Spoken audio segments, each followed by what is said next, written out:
नमस्कार दर्शकों, जैसे कि हम सर्वाइकल कैंसर अवेयरनेस मंथ मना रहे हैं, तो इसी पे चर्चा करने के लिए आज हमारे साथ एम्स जम्मू से department of gynaecology and obstetrics से वहाँ की असिस्टेंट प्रोफेसर डॉक्टर हरलीन हैं। डॉक्टर साहिबा, आपका स्वागत है। थैंक यू मैम, आप हमें बताइए कि अब ये जो सर्वाइकल कैंसर की बातचीत चल रही है, इससे हम कैसे बचें? ये डिजीज़ अगर इतनी डेंजरस है या इसकी इतनी इम्पोर्टेंस है, तो क्या प्रिवेंशंस लेने चाहिए या क्या प्रोटोकॉल्स है जो फॉलो करने चाहिए मैम? जी, ये बहुत ही इम्पॉर्टेंट सवाल है क्योंकि prevention is always better than cure. इसीलिए सर्वाइकल कैंसर से बचने के लिए हमारे पास ये जो तरीके हैं वो उपलब्ध हैं। सबसे पहले मैं बात करना चाहूँगी HPV वैक्सीनेशन के बारे में। HPV वैक्सीनेशन या HPV टीकाकरण जो कि आजकल हमारे पास अवेलेबल है, ये हमारी HPV इन्फेक्शन, जिसको हम ह्यूमन पैपिलोमा वायरस, जो कि एक वायरल इन्फेक्शन है, इस नाम से जानते हैं।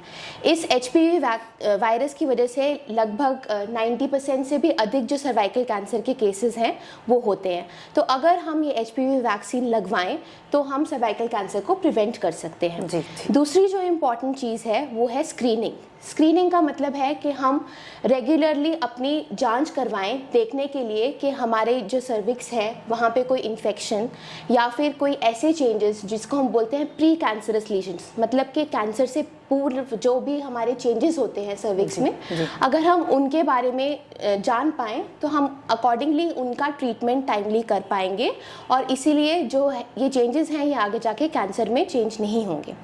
तीसरी इम्पॉर्टेंट चीज़ जो है वो है हमारी लोकल हाइजीन या लोकल साफ़ सफाई रखना।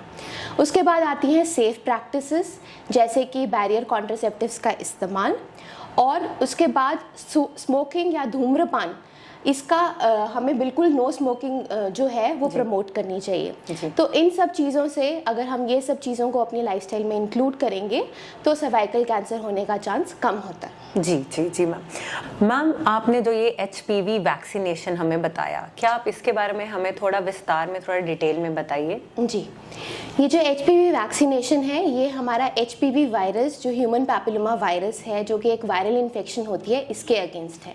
अब ये जो HPV वायरस है ये फीमेल्स में ना केवल सर्वाइकल कैंसर कॉज करता है बल्कि वजाइनल कैंसर और वल्वल कैंसर भी कॉज कर सकता है, और जो मेल्स हैं उनमें भी ये anal cancer, phenyl cancer cause कर सकता है। इसीलिए ये जो HPV वैक्सीन है हमारी, ये इन सब डिजीज़ेस के अगेंस्ट प्रिवेंशन प्रोवाइड करती है।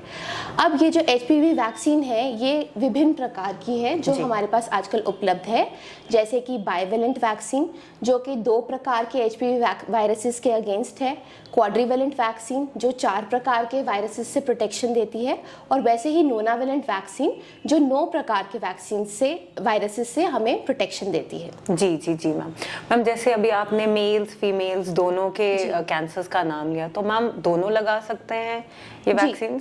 जी बिल्कुल। यही एक जो मिसकंसेप्शन है हमारे में कि हमें ऐसा लगता है कि ये वैक्सीन सिर्फ फीमेल्स लगवा सकती हैं, बट ऐसा नहीं है। ये मेल्स और फीमेल्स दोनों को लगवानी चाहिए क्योंकि ये दोनों को अलग अलग डिजीज़ेस से प्रिवेंशन देती है। मैम, इतनी इम्पोर्टेंस बताई आपने हमें इस वैक्सीनेशन की, तो क्या कारण है कि लोग आज भी ये डिजीज़ के अगेंस्ट वैक्सीनेशंस नहीं ले रहे? जी, काफ़ी कारण हैं, लेकिन मुझे लगता है जो सबसे इम्पॉर्टेंट रीज़न है इस चीज़ का वो ये है कि हमें इस वैक्सीन के बारे में प्रॉपर अवेयरनेस, प्रॉपर जानकारी अभी तक नहीं है।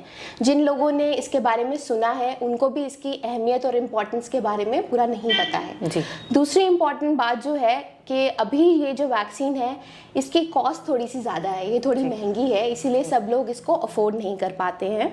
लेकिन हमारी जो गवर्नमेंट ऑफ इंडिया है वो अब प्रयास कर रही है कि ये जो वैक्सीन है ये 200 से लेकर 400 रुपये में उपलब्ध करवाई जाए, और जो हमारा नेशनल इम्यूनाइजेशन शेड्यूल है उसमें भी इस वैक्सीन को इंक्लूड करने की चर्चा हो रही है।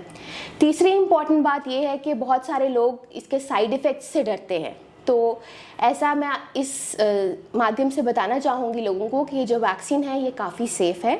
इसके लोकल साइड इफ़ेक्ट्स हो सकते हैं, जैसे लोकल इंजेक्शन साइट पे पेन हो सकती है, कभी फीवर हो सकता है, बट कोई भी एडवर्स साइड इफ़ेक्ट्स नहीं मिलेंगे। जी मैम, आप हमारे दर्शकों को इस माध्यम से कोई इम्पोर्टेंट इन्फॉर्मेशन या कोई इन्फॉर्मेशन देना चाहें तो?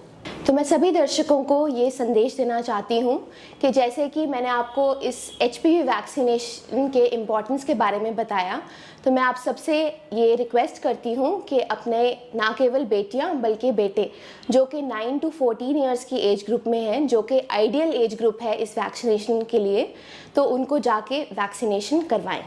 Thank you. तो दर्शकों, डॉक्टर हरलीन ने हमें एक इम्पॉर्टेंट इन्फॉर्मेशन दी कि HPV वैक्सीनेशन कितनी इम्पॉर्टेंट है। इसी इन्फॉर्मेशन के साथ हम ये एपिसोड अब समाप्त करते हैं। हमारे साथ बने रहने के लिए धन्यवाद।